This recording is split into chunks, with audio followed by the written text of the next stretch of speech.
Алматы іскерлік және оқиғалық туризмнің халықаралық орталығы екенін тағы бір мәрте дәлелдеді. Бүгін шаһарда 24 елден 400-ге жуық компания бас қосқан KITF 2026 көрмесі өз жұмысын қорытындылады. Экспозиция халықаралық бағыттар мен Қазақстанның ішкі туристік әлеуетін кеңінен паш етті. Көрменің соңғы күні KITF Tourism Innovation Day конференциясына арналды. Сарапшылар туризмді цифрландыру, салалық трендтер мен мемлекеттік саясатты талқылады. Жалпы Алматының туризм саласы қарқынды дамып жатыр. Былтыр қалаға 2,5 миллионнан астам турист келген. Халықаралық туристік көрме деген ол ең біздің туризм саласына ең сондай бір пайдалы, өте тиімді сондай іс-шара деп атауға да болады.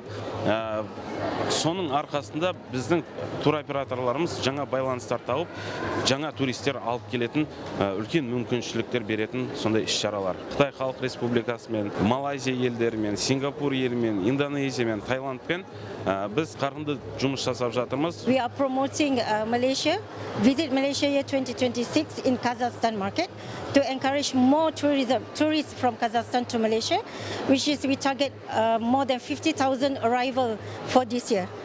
For us to achieve our objective for Visit Malaysia year 2026 target arrival, tourist arrival to Malaysia.